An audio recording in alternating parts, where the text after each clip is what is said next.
Je vous remercie. Je voudrais tout d'abord féliciter Monsieur le ministre de la Pêche et le remercier d'avoir passé toute cette journée avec nous, avec les acteurs, pour passer en revue tous les problèmes de la pêche. Beaucoup de problèmes ont été soulevés par les différents acteurs que nous avons entendus, écoutés. Des problèmes liés aux infrastructures, des problèmes liés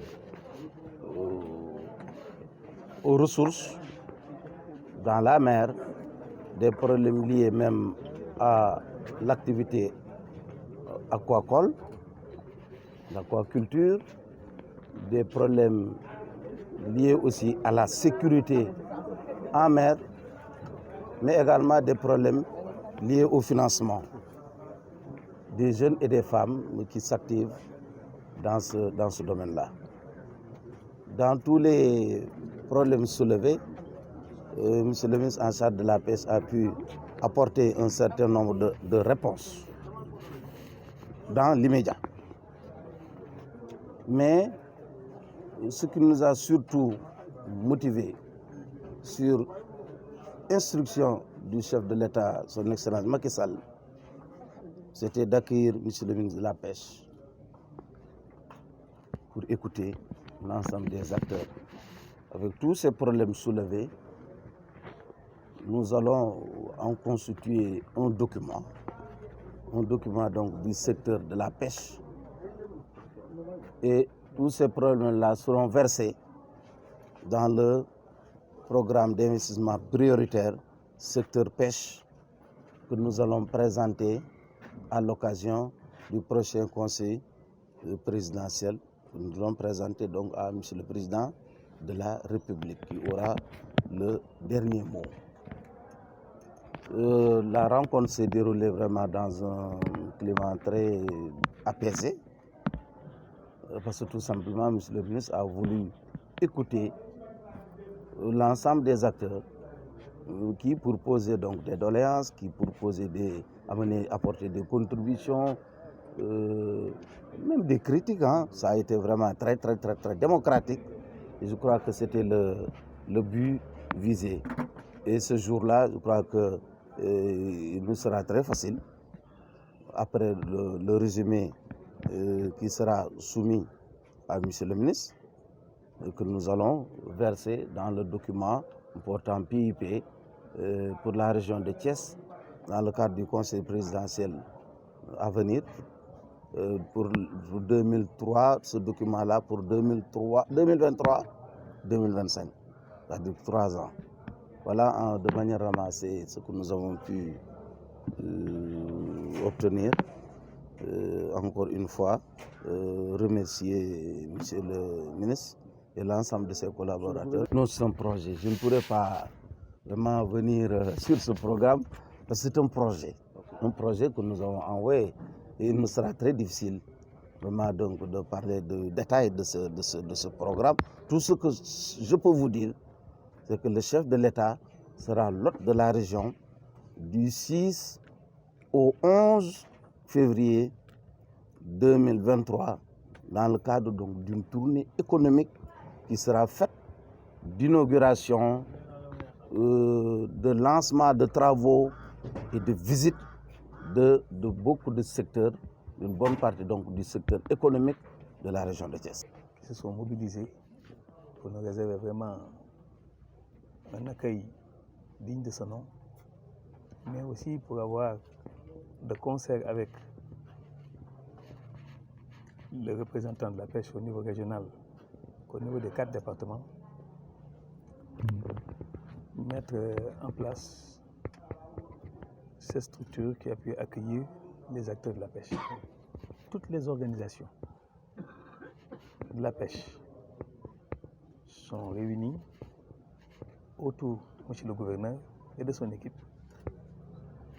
pour nous faire la liste de leurs recommandations, de leurs contributions, mais aussi de leurs desiderata. Et nous avons tenu compte de l'ensemble des suggestions, mais aussi l'ensemble de ces questionnements. Et les questionnements qui avaient des réponses immédiates, nous avons donné les réponses immédiates. Pour d'autres qui demandent l'intervention d'autres ministères, la discussion sera plus élargie, surtout avec le ministère de l'Environnement et aussi le ministère du pétrole et des énergies, parce que durant la discussion, il y a une idée qui est revenue plusieurs fois, c'est que le Sénégal sera pétrolier et gazier d'ici la fin de l'année en termes de production, et ça pourrait impacter le secteur de la pêche. Quelles sont les reconversions qui sont possibles sur le plan du travail? Quelles seront aussi les possibilités en termes de RSE et de soutien au secteur de la pêche? Toutes ces questions ont été revues avec M. le gouverneur et ses équipes. Et comme il a si bien dit, M. le gouverneur, les questions ont tourné autour de la flotte, les pirogues non immatriculées, les difficultés de la pêche artisanale dans son ensemble. Et nous leur avons apporté les réponses idoines, et nous avons fait aussi des prospectives, parce que la quintessence même de cette réunion, c'était de faire la collecte des informations pour garnir le programme d'investissement prioritaire pour les 3 prochaines années. Et je pense que la moisson a été bonne, monsieur le gouverneur, et nous saluons la contribution des acteurs de la pêche au niveau de la région de Thiès, parce que pour la pêche artisanale, pour l'ensemble des captures cumulées, la région de Thiès représente les 50%. Et au point de vue aquaculture, Thiès a quand même une longueur d'avance par rapport à certaines zones à travers le pays. Et ceci est à saluer et à encourager. Et je compte sur Madame la directrice de l'ANA, ici présente, Madame Sen, et qui a toujours pris à bras le corps l'ensemble de ces questionnements des acteurs pour un développement soutenu de l'aquaculture. Vous savez, la recherche, elle ne s'arrête pas, elle est dynamique. Le type de gilet de sauvetage que nous avions n'était pas assorti de colle. Et lorsque nous avons demandé pourquoi les cols se sont ajoutés à la confection de ces gilets, ils nous ont dit que quelle que soit la difficulté qu'un naufragé ou bien quelqu'un qui a des problèmes en haute mer puisse être confronté, si la tête sort encore de l'eau, il y a des moyens de pouvoir repêcher l'individu en vie. Et c'est le col qui est ajouté au gilet traditionnel qui permettra de soutenir la tête et que la tête ne puisse pas,